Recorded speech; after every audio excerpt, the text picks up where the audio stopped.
Hello. Hi. Hello, hello. That was such a cool little intro. I wasn't I know. expecting I thought that that. was so awesome. I didn't expect that. Yeah. Well, hi everyone. Thank you for joining us and thank you to Barnes& and Noble for hosting this event. My name is Joey Kidney. I'm an author and I've been a content creator that's based in Ottawa, Canada, and I've been in the industry for about 12 years speaking on personal growth, love, heartbreak, and everything in between. But today, I'm very happy to introduce you to someone that I'm happy to call a friend. And most of you may know her as the poet that turns your feelings into words and you just don't know how. But she has her new book, I hope you remember, coming out. Ladies and gents, Josie Balka. How you Oh my doing? gosh, you're so sweet. I literally have been watching your videos for so long, so it feels surreal that you're even the one doing this because you've been doing this for so much longer than me. If you guys haven't, I'm sure you have like seen Joey's videos all over the internet with that iconic backdrop behind him. But I just have always seen you as such an inspiration. So this is so cool. Oh, I'm happy to be here. It's crazy though. Like we both have these like dark backgrounds, but we're really happy people Wait, you mean like in our closets or in our lives? in our closets, maybe in our lives a little bit, but more in the closet aspect. Yeah, I know it's kind of funny how it translates to be a totally different almost personality out in the real world. Like I'm Yeah. really sad in my head a lot of the time, but I have a great time being alive. Well, that's good to know. Yeah. Yeah. So, folks, today's format is going to be a discussion for about 15 minutes, not 50. Well, I won't talk to you for that long. And then we'll just move on to a Q and A for the last 20 minutes. How's that sound? Love it. Good. You don't have a choice, so it has to Okay, go that way. perfect. I'm here. Yeah. Well, I know people want to hear about the book, but I want to get into like the nitty gritty. I want to show a side of you to people that they may not have seen. So I Oh, want to get a little bit, I want to know you a little bit more. So I want you to give us like your dating profile, like how old you are, where you grew up, where'd you go to college, what are your interests? I okay. want to know, like what's going on in the profile. Dating profile. Oh my gosh, it's been almost 4 years since I've been on one of those. I am 32 years old. Oh, no, I'm not. I'm 31. I'm 32 in August. I'm jumping ahead. I was born August 23rd, 1993. I live in Calgary, Alberta, Canada. I grew up in Toronto and I was living there for my whole life until I was 20. And then I moved out west to the mountains to be a radio host, which is my full time job. I currently do a morning radio show Monday to Friday with a guy named Greg. We do mornings with Greg and Josie on a country music station. I love country music. Um, and I went to school for broadcasting, radio, television, and film. My mom and my dad are both radio hosts, so I just kind of fell into it in that way. And yeah, my interests include going for drinks with my friends and going to the gym sometimes, um, and going for long drives and writing, obviously. Yeah. Yeah. Okay. Something interesting there. The radio gig. How does a radio host job then translate into posting so millions and millions of people are listening and soon to be Uh-huh. reading? How does that translate? How did the love for poetry start from going from radio to then this? I think that you kind of need to be creative when you're doing radio. Like, when you've been posting online, have you always done poetry and writing? Has it like No, always no, been? it's been a constant pivot. Yeah. So like it's always like this pivoting thing, and I actually feel like I have radio and media to thank because you have to stay up on with the time. So I had to always know how to make Instagram reels and how to be on TikTok and what was trending and stuff just for my job. Especially because I worked at like a pop station for a long time before this. So especially with that, you're gonna have to be up on it. So a lot of my job is social media and keeping up with what's going on so we can talk about it. So I feel like it just really shifted really well.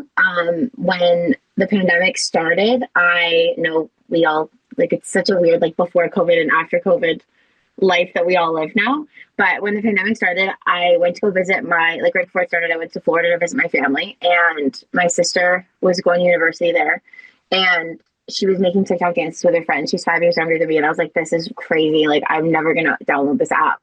And a month later, I went through a breakup and I was like, I need to download TikTok. And then I just started posting like random stuff, for work and just everyday life. And somehow it eventually kind of morphed into me one day being like, I think I'm gonna write a poem and post it. And then it just like literally happened. I can't even explain it. It's crazy. Wow. Okay, I didn't even know that. So, Yeah. how did you get the courage to post poetry? Because for me, like I was kind of the same. I saw people dancing on the app and I was like, there's no way I'm hopping on this. And then I You're was like, younger than me well, though. You could still dance. I feel like I whoa, was outaged. I don't know. I don't know if I'd have any followers at this point. But then, yeah, I started like reading my own book on the app, and that's just kind of how I got started. So how did you find the courage to read poetry? Because it's a vulnerable thing. Well, funny enough, like I really think that everything kind of led in to the next thing. I moved into my now fiance's house and we had this walk-in closet in the basement. And I was like, I kind of want to make some money on the side. So I'm actually going to put all these pads up on the walls and rent a microphone from Long and McQuaid, which is like an equipment store in Canada, and do voiceover work. And I joined this website called voices.com and started doing auditions. So I had this whole setup for something completely different. And then I posted a lot of like music online and songs and stuff. That's why I have like with my setup here, you can't really see it, but I have like a keyboard here that I play a lot of the music behind my poems with and stuff. So I was like posting music then. I kind of shifted into that. And then one day I was turning 30 and I was having an existential crisis about it. Are you 30 yet, Joey? I'm 29. Wow. Well, look at you. But I was turning 30 and I had like a crisis about it. And I wrote this little rhyming, I stopped calling everything little, but this rhyming poem about it. And I just put it online and people seemed to be receptive. And I was like, oh my gosh, crazy. People want to hear the things I'm writing. Oh, absolutely. Well, here's the thing. Not only do like millions of people want to tune into the poetry, but tons of celebrities do too. Like Yeah. that's so cool. That's insane. How does that feel? That's crazy. Like, I feel like it's almost like a fever dream. Wait, is that bad? I don't know if fever dream is bad or good, but it feels That's good. good. But it feels like even when we were watching the little intro of this with the book and my name, I felt like somebody wrote me into a book. Like I was like, what is happening? I can't believe it. So whenever any kind of person that I've admired for a long time, including you, takes notice of me and likes not like me as a person even, but what I've written, I find that to be so I don't know, I'm just so grateful for it, especially when it's like a songwriter or a artist in their own way. I think it's so cool. Do you remember, and please name drop, do you remember the first celebrity that kind of like interacted and like what your reaction was? Yeah. It was New Year's Eve and it was New Year's Eve going into 2024. And it was uh, December 27th is the day that I posted that poem about the public pool, if you guys have heard it. And it was New Year's Eve and I was at a wedding. And one of my friends was at the wedding and she turns her phone over to me and she was like, Chrissy Teigen just shared your poem on her story. And I was like, what? Are you kidding? And I went to her Instagram page and it said like follow back. And I was like, and she wants to like be looking at my life now? This is crazy. So I like that was the first moment where I was sitting there at the table at this wedding being like, I need a drink. This is crazy. Like I have no idea what's going on. I couldn't believe it. That's awesome. But what's Yeah, it was crazy, really it's cool. now it's led to this, I know. your own book. That's the craziest thing. I can't even believe that. The whole everything feels like the stars aligned and it just Yeah. happened. And I don't know. I feel I'm trying to remember to tell the story later, but I made me really believe in manifesting, to be honest. Yeah, did you? Yeah, I there was a time where I had been posting so much on the internet, and so Mhm. many of the comments were like book, book, book, book, book, book, book, and I was like, okay. So I pasted all my stuff into a book format, and the next day, my current agent sent me an email being like, hey, and I was like, what? This is crazy. Like I just This did can't be that real. as a joke yesterday. And it felt like I like put it into a book and then a book agent was like they felt, I don't know, a vibration across the country or something, but it was really cool. Well, how does it feel that you're going to publish your first book? I was actually also thinking about this as that intro really made me reminisce on my whole life, I guess, in that 1 minute. But I don't think I've really felt it yet. Like, I Hmm. feel like I still don't believe it. I'm waiting for the day that it comes out to like see it in a bookstore or something to really fully wrap my head around it. But I feel like because I'm still working my full time job, and I was joking around earlier in a meeting about how I feel kind of like Hannah Montana because I'm just at work. I don't really talk about it at work, and it's like two completely separate worlds, and it feels like there's this great divide between them. So because I'm not fully immersed in it all the time, I feel like I haven't even really realized it's happening. It's so crazy. I think it being on a shelf is going to blow your mind. I think so too. I mean, you have how many books out? I have three, but none all self-published. I have my first published book coming out in September. Do But you so ever think I what haven't it's seen going it to on a feel shelf. like to see it on a shelf? I'm honestly gonna crap my pants. Like it's gonna be insane. I'm gonna want to throw up at the same time. I'm gonna lose my mind. And I'm sure you're gonna What's feel the same way. Maybe less gross, but yeah. what's yours called? Tell everybody a little bit about it. Mine is called Just Remember. I make these little tiny tidbits, We daily have so much in reminders. common. I know. I was thinking about that the other day. Um, but yeah, my little daily reminder short form poetry book, Just Remember, comes out in September. So that's really exciting as well. Yeah. I love that because you can just, and I think this is why I love poetry books in general, but that you can just open it to any page, especially with yours, and just quickly have a little, like if you open mine to any page, it might be really sad and traumatizing and you might not want to continue with your day.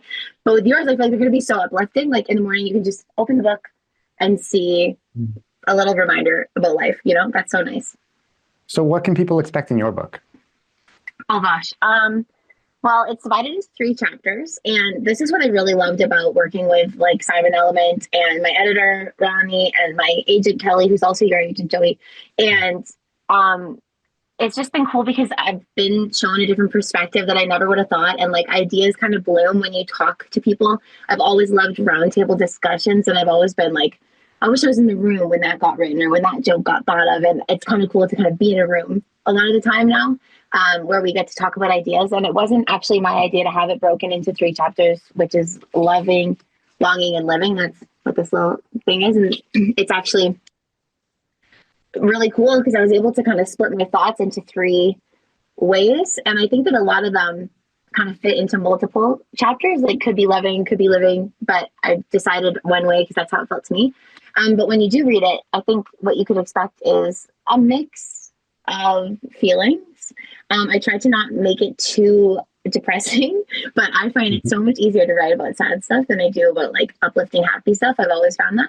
So I think there's a lot of things that will make you think and maybe make you sad, make you remember people that maybe you don't want to remember, um, people that you hope you always remember, and Mhm. feelings that you maybe forgot. That was kind of my whole goal. Well, I think I mean, I read it. You achieved it. You achieved your Oh, goal. And I thanks. think That's so nice. I wouldn't be too worried about being sad because you also have to remember there's a lot of people out there who need poetry because they have a hard time explaining how they feel to themselves. And sometimes, like I said, like turning your own feelings into words, you're doing that for people. And so you're connecting Mm, those like kind of like these lost thoughts in their head. You're putting words to them and you're giving them a feeling, which is good. that's so profound. You should write a book. But no, So, that's really sweet. That's like the nicest way anyone's ever put it. Thank you. yeah, you deserve it. Do you have a favorite piece in this book that you would like to read? Maybe like an exclusive one that's not online? Yeah, I could do that. Yeah. I just kind of was wondering that before as I was flipping through the pages as we were going through the pre session of this to make sure our cameras were working and stuff. Um, I randomly opened it to this page. I feel like there's a lot of them that I'd like to read that aren't online yet, but I'll do this one just because I opened it and this is the page it was on, and I felt like it was a good one. Well, it's like one that feels more positive and light. Okay. Yeah, let's Should I hear read it. it now? Yeah, Oh, God. Okay. absolutely. All right. Are you ready? I'm ready. They're ready. Okay. I don't know if I believe in one soulmate, but I do believe in soulmates. And if you're lucky, you will find them in multiples. You will find them all over. You'll find them in friends, in family, in lovers, in pets. You will find that one person will grow into many versions of themselves in this lifetime, and one version may not suit your soul the way another will. Soulmates can be temporary, and that's okay because there's a good chance another is on their way right now. You might meet them at the grocery store or through a friend at a bar, and it might be a love story for the ages, whether platonic or romantic or familial. I don't think we even get to meet all our soulmates. I don't think our hearts could handle it. I think you probably walk past a person who has a twin soul to match yours almost every day. It's important not to keep the idea of soulmates within the confines of romance because it would be a shame not to recognize a soulmate is in your wake. And maybe it's weird to feel like there are a million other people out there who could love you properly, a million souls of the perfect shape to fit right alongside yours. But I think it's beautiful. That's on page 57. Page 57. Now Page people are gonna 57. now people are gonna be able to circle that because like they were here, they know. Yeah, they heard it first. That's cool. Oh, that I was kept it special. with Thank my you. Aritzia tag. That was my bookmark. That's one way to do it. Now, like that's a perfect example of kind of one thing I want to ask you about. This is like something that I've been thinking about asking you for a while. Your poetry is so in depth and it pulls on like all the strings inside of me, which I didn't even know like I had. Thank So you. what's your writing process like? Which I think is a lot of people they ask the questions in the Q&As before. So yeah, what's that look like? Okay, I'll tell you if you tell me after what yours is. I want to see if they're similar. Yeah, so it's probably gonna be similar, I Um, feel. I wonder if they are. For me, it really is that these. Okay, I'm all over the place, but someone once told me this thing that Adele said. I've never seen this interview, and I don't know if she actually said it, but someone told me she said it. And it's that ideas feel like they come from like space or something, and they pop into the top of her head, and then they're just there. And I've never heard it described like that, but that's exactly how I feel. And I don't know if it just comes from listening to a song or watching a TV show or reading a book or I'm driving and I think of someone or whatever. But an idea or like a line will pop into my head.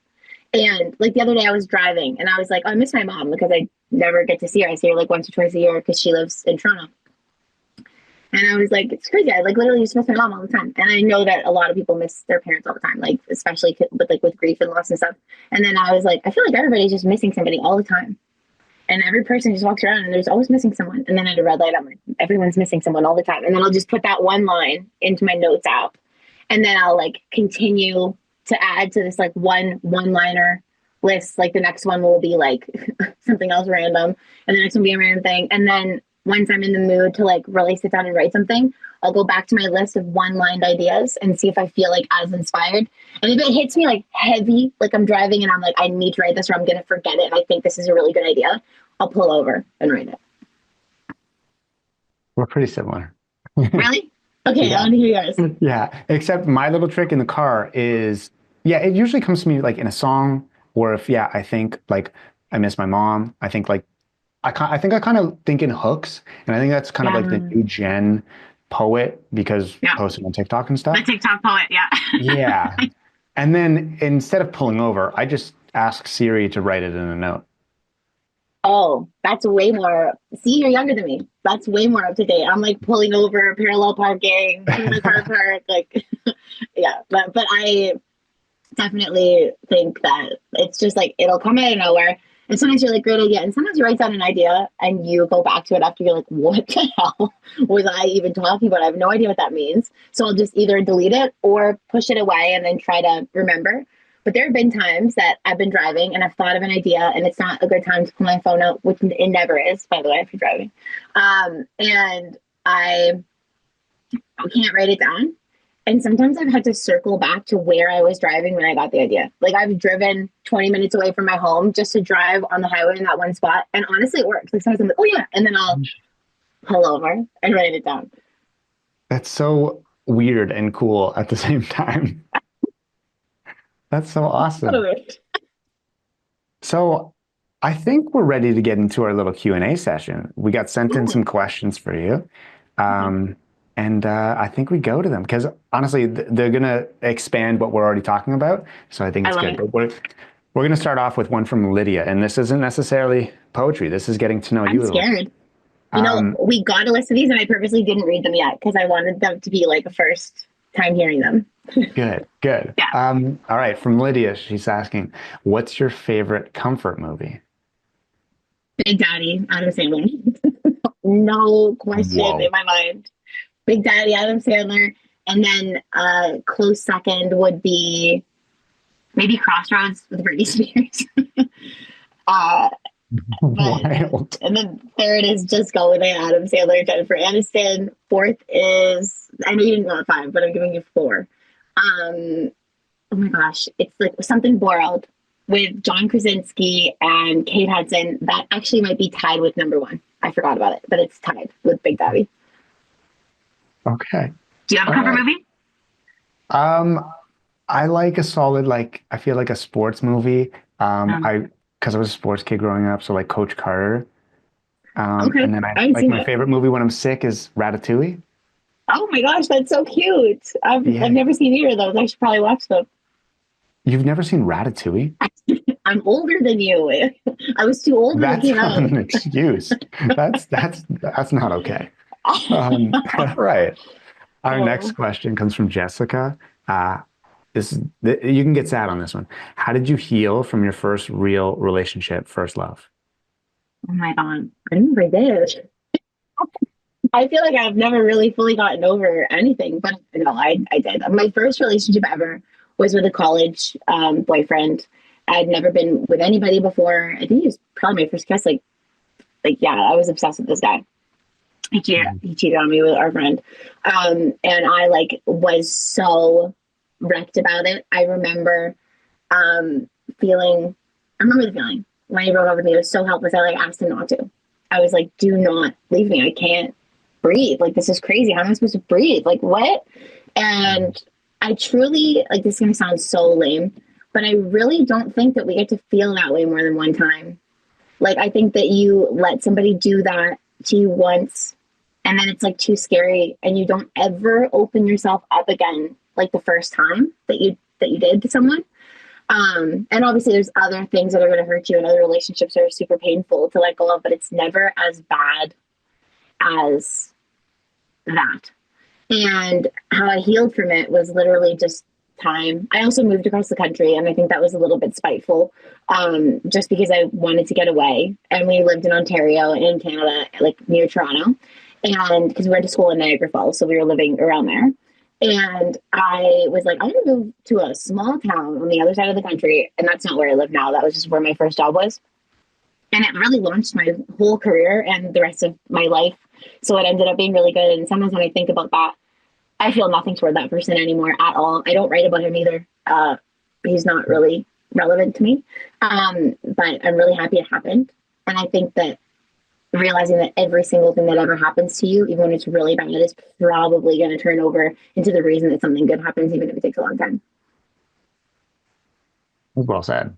Thanks. That's so well said. What's really interesting, I'm looking at a comment here, and you've mentioned the age difference between us is that's why you haven't seen Ratatouille, but unrelated. But they write, do you realize how vast of an age range your poems appeal to? I'm 71.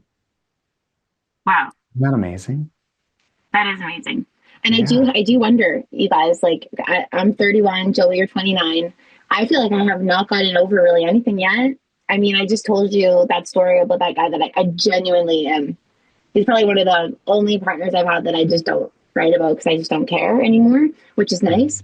But I wonder, like, when you're 71 or 54 or 43, like Stephanie just said, like, sorry guys, I'm seeing your comments like sometimes, but are you over things? Like, I wonder if, like, I'll still be, like, I have a home in here, not to ruin too many of them, but it's like, I wonder if I'll still be 80 and thinking about you. Like, does it go away? Or are you still thinking about your situationship from when you were 27? Because a lot of my Well, poems are about that. yeah, but I think it kind of goes back to what you said, how you get inspired to write is like you have sometimes you have to go back to that spot in order to Yeah. get hit with that idea. So I think it goes the same with how we feel about things. And so if we got broken up with at this one cafe, every time we walk by that cafe, we're going Yeah. to think about it, right? Totally. So, I mean, you leaving from Ontario to go across the country, maybe you're not Yeah. going to get those little reminiscing moments. I feel like I get a lot of like random questions about, and forgive me if this is in there, but just like, how does your fiance feel hearing these poems about like the worst guy you've ever met, or like the worst person that you ever come across, or like how in love you were with somebody that you weren't even dating, or like whatever. And I feel like the important difference is that I don't wish it had worked with them and I don't wish I were with them. I just Mhm. need to remember the feeling because it's one of like the most intense feelings I've ever felt, you know? And I feel like a lot of people can relate to it. So it's just going back there, pulling it out, and then coming back to the present with the person that you love is the most important part of it. I'm sure people ask you that question too about Angelica. Oh, all the time. People don't even think I'm in a relationship, just because I'm speaking on things that my audience wants to hear. I think And you're that's having a baby, right? That's so and I'm having a exciting. baby. That's exciting. Yeah, I see. And I Actually, tried to throw that out there. somebody just sent in the live thing. Tell us about your recent engagement and your fiance. Congratulations. Oh, thanks. I am engaged. I got engaged at the end of November on like right before our friend's Christmas party. We have like our friends come over to our house every year. We call it Friendsmas. And Steve, my partner, proposed to me in our basement. It was really cute. We're getting married next October. Well, this coming October, 2025, in Calgary. And I'm really Congratulations. excited. Thanks. Yeah, you should be. You should be. Let's go to our next one from Katie. I've heard you say before you do all your writing in your notes app. That's incredible. How long have you been writing poetry? I've been writing um, things that rhyme and random thoughts and feelings in my notes app like ever since I had a notes app. So 2012 probably. And then before that, it would have been like in my Blackberry notepad or on my MacBook or whatever in journals when I was growing up. I used to write stuff everywhere all the time, just like little feelings and thoughts. I would like write Taylor Swift my favorite lines from her songs and why I liked them. Like I've always been very much listening to lyrics. That's the only thing I care about when I listen to music, really. Unless it's Bluest Flame by Selena Gomez. That has like 5 words in it, but it's one of my favorite songs. But I I find that I've just been writing forever and I was really music heavy for a while. I love writing songs, playing guitar, playing piano. I've always been into playing music and writing it like ever since I was a kid. But this is just easier. It's like the same thing without music in the background. So like it's just skipping a step. So I just enjoy it more. That's cool. So it's your poetry kind of comes from music. Do you think about it when you write? Do you think about it in musical terms? I don't know musical terms, but like, do you have a metronome in your head? Oh no. I think I like got some good rhythm from it. Only with reciting and like singing, not dancing at all. Um, but I don't really know. Sometimes I go back to old songs that I've written and wonder if I can switch them into a poem instead. But I find it sometimes difficult to do that for some reason. But I I definitely have now the ability to separate them. But I almost think I've left the music a little bit too much. Like I could go back and dabble in it a little bit, not necessarily for other people, but just so I don't forget how to play guitar. You should take some of your favorite poems, especially after you do the audiobook, and maybe turn some into like a spoken word song. Oh my gosh, that's so smart. Okay, well, Yeah, I'll yeah, do that's that. it. I'll go down, scroll down all the way to the bottom of my notes app and see what Yeah, I can find. absolutely. Or even just take like your top 15 that you like of this, and then next thing you know, you have a spoken word album. Oh my God, that's so smart. Look at you. You're so full of ideas. What I do. It's what I do. Our next question comes from Alicia. Are all your poems based on all true events that you've gone through or been a part of or witnessed? Yes, they are. I have always kind of felt uncomfortable trying to dabble in topics that I'm not well versed in. Just because I forget who said this to me, but it's just that like a lot of the things that get requested are going to happen. And eventually I will be able to relate to a lot of the stuff that people want to hear about. And then there are certain things that unfortunately like I just can't. And I don't I know that like for example, Luke Combs has a song called Where the Wild Things Are, where he sings about his brother who died and he doesn't even have a brother. You know, like it's like those kind of you can put music out and have it be something that somebody else wrote and you recite. I just love writing. So I try to stick to what I know and not take ideas, not ideas, but just like situations from other people. But I do get a lot of messages asking for very specific topics, um, like pregnancy, parental loss, sisters, brothers, siblings, stuff like even simple stuff like that. And Mhm. I'm an only child. I didn't grow up with both my parents in the house. I grew up with my mom. So when I write about family, I think of my mom, you know? And I mention my dad or like parents or whatever just to try to broaden it once in a while, but that's pretty much as far as I'll go. And then as I continue to experience things, I'll be sure to write about them. Yeah, you're going to be writing until the day you die Yeah, because which something's always hopefully is going to really far happen. away. Yeah, it is. It is. I promise you. Very far away. Do you ever, this is from Marcia, do you ever experience writer's block? Oh my God. Yes, totally. Yeah. Sometimes I'll sit there in my bed and just have my laptop on my pillow in front of me and just be like, what is happening to me right now? And it mostly happens when I feel like like I need to post something, you know? And I always find that I can actually I feel like you guys can tell. Like when I post one that's I've just written something I need to get something out there, I feel like a lot of like it doesn't get as much like, you know, Hmm. love. And I don't love them sometimes. And but I guess that's just me being hard on myself. But like on days where I don't feel like I need to put anything out, I'll write like seven and I love them all. Like I'll be like on a roll. So I find that when I put pressure on myself to write, that's when the writer's block comes. And when I don't have to be anywhere or be doing it, it comes out easy. Yeah, I'm kind of the same way. And then I have a really hard time when I do get inspired and I want to film seven or write seven. Then I'm like, okay, now I want to post all of them right now. Oh my gosh, how are you supposed to wait? I do that all the time. Like having Yeah. it sit in my phone. Even sometimes I'll come down here and I'll bring two shirts and I'll like do an outfit change so that on my feed it looks like two different days and I'll post them both in Mhm. one night. I'm like, Yeah. I can't wait. It's so hard. Yeah, I'm the same way, especially like right now with the baby coming, like I'm doing a lot of batch shooting, just to have some time Yeah, off. And I'm just like, I just want to post everything. I know. But Especially when there's one you're super excited about. It's hard not yeah. to. Next, we have one from Shannon, and they ask, you posted a TikTok joking about when you realize you're getting too deep slash personal in your writing and have to press backspace. I'm wondering, what is the distinction for you? Someone who seems to wear her heart on her sleeve between what is and what isn't too deep to be shared. Has writing this collection and sharing it with the world become more comfortable and confident sharing pieces that maybe at one time felt too deep and vulnerable to share? That's a lot in one question, but My gosh, what a beautiful question. Thank you so much for asking me that. I'm gonna figure out where to start. That I know the video you're talking about. It was a trend, and it was to a sound, and I was deleting. Yeah, the I was pretending to delete what I was writing and saying that I couldn't put it out there.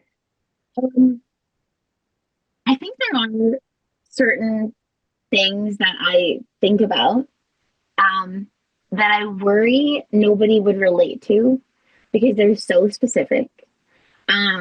And I also worry that like there's things that are so specific that the people that they're about would know. And I'm not out here to hurt anybody's feelings. And I wouldn't want to write about like a specific relationship with a parent if the parent was going to see it. You know what I mean? Like that kind of stuff. I try to I don't want to hurt anybody's feelings. Just because mine are hurt. So there's little kind of tiny parts of me or like things that are maybe a little too descriptive or over the top that I'll hold back, but I don't hold back very much or very frequently. Um, and I can't remember the second half of the question. Can you refresh me? yeah.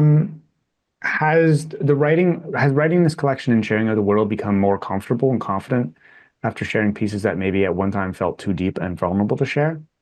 Oh, um, I don't know.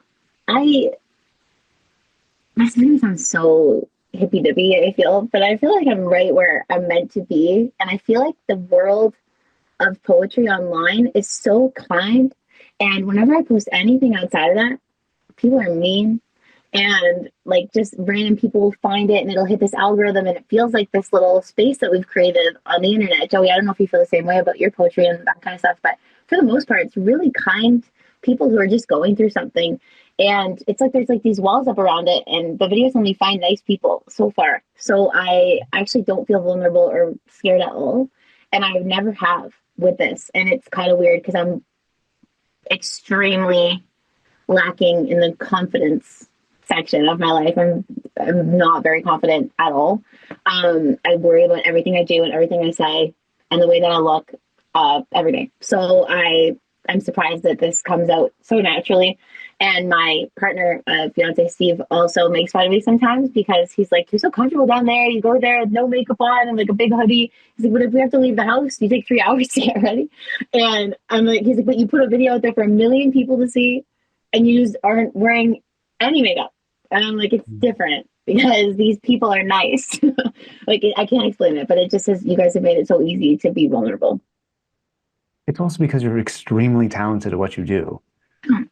You're Thank you're you. You keep saying the you're nicest things showing, that I don't know what to do with but you're them. showing people a real version of yourself. And again, like you're explaining a situation that maybe they be going through and they don't know how to explain it. And so you're connecting like this lost thought to a world that feels safe. And so, yeah, the poetry world is really, really nice. And then once it hits, I don't know, I feel like once like a million views comes around, then you just stop looking at the I stopped comments. looking at the comments after that because I get scared of what's going to happen Yeah. after. But yeah, for the most part, it's Yeah. really nice people. Especially like the public pool poem, like that went extremely viral. And I'm sure at one point you're just like, okay, now I need to stop. Yeah, that one actually went viral because people weren't really like all agreeing with what I was saying. And I totally appreciated everybody's perspective, but I also appreciated that it like kind of pushed it out there for more people to see. Like obviously that's never a bad thing. But it was like an interesting back and forth in the comments there, and I actually liked reading the people's different perspectives for sure. Yeah, I like it. I don't mind it when it's about the topic, but when it's about me, then it kind of hits personal. Yeah, when But someone's it's like, fun, "You look like, like the XYZ," I'm like, "What? What does yeah. this have to do with anything?" Oh, and they make fun of you for reading a poem and it's cringy, and you're like, well, I'm reading a poem. Yeah, like It's scroll past, it is move what it on. is. Yeah. But it's fun watching like the arguments if it's not about you, the arguments about like a topic and like other people come in and give their perspective and stuff. Yeah, Um, I agree. So I saw one in the a question in the like the live Q&A on Zoom, but we also got one on the same topic. This is from Tanvi, and they ask, "What inspired you to open up about your personal body image struggles, and then go on to write about them?" So if you want to explain like Um, your journey too, give people some yeah. background. Yeah. So after high school, like when I was 18 years old, I started a big weight loss journey. I feel like over time I've felt more and more uncomfortable to share like details about it just because I feel like it can be super damaging. Like when I'm scrolling through social media and I see someone post a before video, it looks exactly like me today. I'm like, oh my God, okay. But I try to be a little bit more careful. But when I was in high school, at the end of high school, I was like over 300 pounds. I lost over 100 pounds after high school. And the struggle, like the world, I don't want to say the wrong thing. The world treats you different when you don't look the way that they think you should look, and it sticks with you forever. Um, and no matter what changes about the way that you look, the way that people made you feel never goes away. Whether it be good, where people stood up for you and people were kind to you no matter what, or it was people being awful. And I think that it's a super relatable and important thing to talk about because a lot of people are viewed by other people as like not looking normal. And people can be super cruel about it. So I wanted to open up about just kind of what it felt like to be in a bigger body. I'm still a curvy girl and I still deal with like shopping and how hard it can be. And I realized that so many more people relate to it than I ever thought. And as soon as I started talking about it and it became something that people seemed receptive to, and it felt like it was helping other people and it was helping me because I felt like I wasn't so alone in it. It just felt like a conversation that I never wanted to end. So it was really scary, like the first couple times putting out pictures and stuff. Um, and now I just feel like it's a part of my story, I guess. But one of the most interesting things that I've taken away from all of it is that I like wouldn't take it back. Like if I could go back to high school and not have gained a bunch of weight over the 4 years in Ontario and Toronto, you go to high school for 4 years. And I don't know. I feel like I just would have done everything the exact same way. I feel like I learned so much and yeah, I think it's just really important to talk about it openly because then it's not so stigmatized. You've you've helped so many people. Like Oh, even thank you. even even the questions that we've gotten today, like it's obviously helped so many people. So keep sharing as long as you feel Uh-huh. comfortable. I And will. you can share it in different ways as well, even if it's in a poem format, right? Yeah. I think it's important to talk about like how uncomfortable it is to be alive, especially in a body that doesn't look like conventional or doesn't feel conventional to you, even if it looks conventional to other people. Like we're all out here struggling. I think there's very few people who are completely okay with themselves, and we might as well talk about it. Absolutely. And it's hearing you say like uncomfortable, uncomfortable. Who we truly are, majority of what makes us who we are is uncomfortable things because we don't talk Yes, about it with other people. But 100%. that the uncomfortable stuff is what would make us comfortable. Yeah, And that's exactly. why it's so Just important to say mentioning how it you out loud. feel. Yeah. Yeah, yeah, that's Yeah. it. Just say, yeah. So that's I think that's why it's so impactful with people. Do you Thank have a you. book? Sorry, a poem on that in the book? I have a lot. I feel Yeah. when I was reading the audiobook, which is available now as well. I Cool. like when we were recording it, I was going through it, being like, "Oh, I wrote a lot about this topic," but I don't even know where they are. To be honest. Yeah. Did you kind of? I had the same. I kind of forgot about what I wrote about when I write my books because sometimes it takes Yeah, a year or 2 years to write things. And when going back through for the audiobook, did you get surprised that you put things in there? I did. I was like, "What is this?" And then, and then I'd read it, and it was weird because it was like reading something unfamiliar, especially the ones that aren't online. Because a lot of them, I think it's like a 60-40 split, 60% not online. And I Oh. like wrote them, edited them, read over a few passes of it, but out loud that I haven't really read. So I was like, I don't remember this one. And then I would like familiarize myself with it and be able to get through it without stumbling over my own words and be like, oh, I like this. I forgot about it. So it was kind of like a surprise for me too. Did you want to make any changes? You don't have to answer this, but did you want to make any changes when you were reading the audiobook? Because you're like, Yeah. wait, okay, it would hit so much harder if I had a pause here, if I had this here. Yeah. There would be like, there's literally nothing in your whole life that you could put out there that you wouldn't look back on like a year later and be like, why did I, even with people's wedding photos, they're like, why did I pick that dress? Or why did I choose those cups for the tables? You know, it's because times change and your mind changes. And I feel like I've grown a lot even since I wrote this book, you know, so I like I want to like add to things, but I think you guys are gonna really like it. I hope. I think that's what's so exciting though, is because like the next book you write or the next audiobook you do, like you're gonna have the same feeling about it. And then so now you're gonna have the like two pieces or three pieces, four pieces of work, and you're gonna be able to be like, okay, this is when I was this age, this age, this age. And that's gonna be so I cool to look know. back. I don't know why I Yeah. keep talking about Adele. I never talk about Adele, but I like how all her albums are her ages. You know, there's like Yeah. 25 and 20. Yeah, I feel like I'll be able to look back and I don't know. My kids in the future are going to read them and be like, "Ew, what? Why are you talking about this?" But Yeah. I think it's so All cool. right. Next question from Brittany. How did you come up with the title of the book? And this is a two-parter. What's your favorite part of the book? Oh my gosh, I don't So the know. title, how'd you get? I hope you remember. I wish I could remember. I I think that my major inspiration for the title came from you guys online. Because a lot of people would say really sweet sentiments like, "Oh, I forgot this feeling," or "I that's like something I forgot I've been through," or "I haven't thought about that person in so long," or "Now you should hold my hand when you said that. Now I'm gonna think about this all night," or whatever. And I remember feeling one time reading one of those comments like, "Good, I hope you remember that person." And it was just kind of like everything I write, I hope it is makes you think of something, like a feeling you forgot, or a person you don't think about, or a person you think about too much, but now you like have found some words to put around your situation. Um, I just I want to induce feelings, and I also feel like something that was really important to me was using small, biteable words that you would understand, that you wouldn't have to go and chat GPT like, what does this mean? Like, is there a double meaning? It just means what it means, and you understand it. And that I think that I hope you remember just comes very straightforward with the way that I write. Like, hey, this is what I want you to do while you read this book. So that's why I called it that.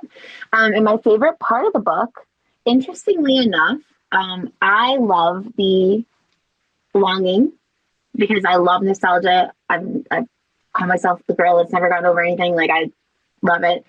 My fiance and most of the people that have read the book so far, from what I'm gathering, really like living, which is the last chapter, and it makes me happy because I feel like it's kind of a hopeful, like, thoughts about being alive, and I like that people are enjoying that part because it makes me think people are liking being alive. Well, I think because you go from loving to longing, and there's a lot of emotion there, and then when you get to the living aspect, you kind of tie it all together, and so Yeah. it like perfectly rounds off everything.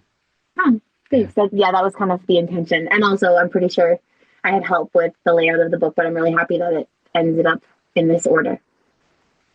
Yeah, it's so crazy how your notes app becomes this. I know. Like, what? How did that even happen? And so my notes app is wild. I have the weirdest stuff in there. Yeah, yeah. I'm the same way. Like some notes I'm looking at, I'm like, I just have no idea. I have no idea what that means at all. That's so funny. Um, our next question comes from Tracy.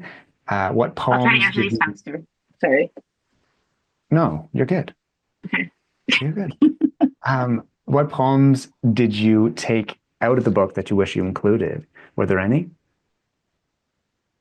No, originally we cut some, and then like there were a few that I was kind of unsure of, and we decided like they don't need to be there, or they're online and they didn't really seem to resonate.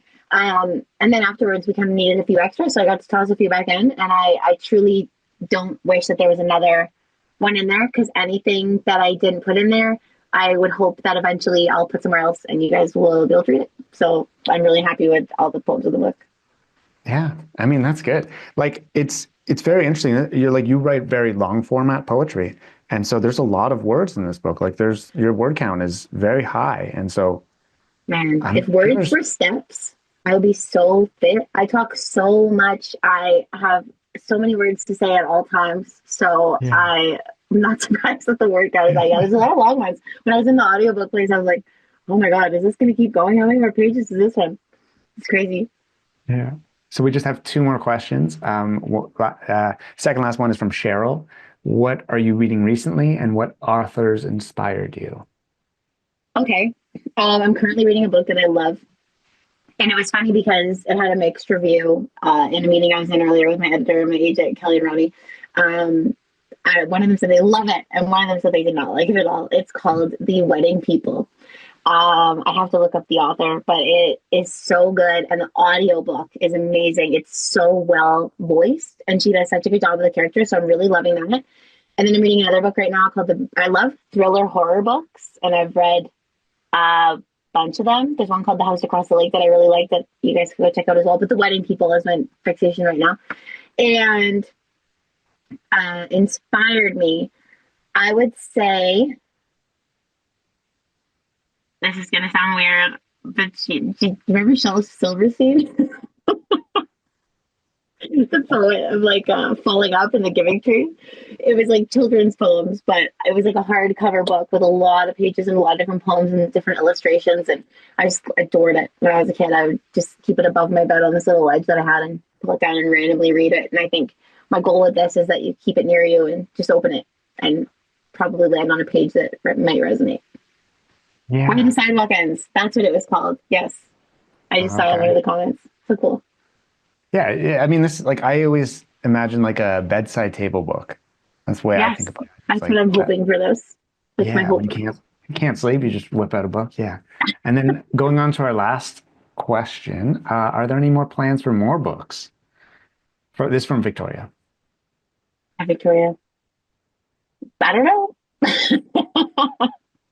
Yeah, that's a Maybe. hopeful. I I don't hope know. so. That's a hopeful. I Um, don't know. I would love to do that. So I'll manifest it and hopefully you'll have another one not too far in the future. Yeah, all you have to do is go take all the poems that didn't go in this, put Yeah, it in one Word doc, format it, exactly. and there you go. You're good to go. Gotta go through my notes app and just paste into Microsoft Word, print it off, and send it Yeah. out. Yeah. Well, this has been great. this is time to wrap it up. So thank you to Barnes& Noble for hosting this, and thank you to everyone for joining today. I hope you got to learn a little bit more about your favorite author, and I did too. You need to go watch Ratatouille. That's all I took from this. Oh my And gosh, I know. I need to watch that movie for sure. yeah, and then as a reminder for all the viewers, you get your signed book 8 to 10 business days after the pub date. Um, and yeah, thank you again to Barnes and Nobles for this event. Thank you, Josie, for allowing me to be a part of Oh this. my I'm so gosh, so it was proud of my you, pleasure. Joey, and you I'll were allow you amazing. to end it off here. Eric, I've seen all, like, I haven't seen all your posts, but I keep seeing your name pop up. Thank you so much for all the nice things that you said. You're such a sweetheart. Corinne, I saw your comment just now about if I can sign your book, if you send it to me, you're going to get a signed book from this. Oh my God, I hope I'm right. I'm pretty sure I signed so many things. So I think that is right. You're going to get a book that's signed from coming Mhm. to this event. I hope. And I signed a lot of things, so I think that's right. And honestly, thank you guys so much. I know that this virtual event is very um, like like something that was happening 5 years ago around this time. So I just so appreciate, just with all the distance between us and how I can't be ever at once, that you were willing to buy a ticket for this and support me in this moment, and then also all the time. I could not do any of this without you. And Joey, I'm sure that you can echo the sentiment. Like, being online, it's like a whole new world. The only way that it works is if people support you. You know? Yeah, that's exactly it. So where can people get this book? I know they're all getting a book, but if they have Yeah. any friends that they want to refer, where are they going? You can get it at Barnes Noble first and Okay. foremost. And then there's different Canadian retailers. There's a few individual bookstores, Zibby's and Vroman's in LA that I went and signed a few copies at. And then, of course, Mr. Bezos can send you a copy at any time from Amazon. But it should be in a bunch of little bookstores, and probably on the Barnes and Noble if you want to get any more copies. Absolutely. It's yeah, we're looking at it, so Yeah. absolutely. Great. Okay. Well, Thanks, that's guys. everything. Thanks, Joey. Thank you You're the very much best. I for appreciate coming. it. Absolutely. All right. Bye. Bye.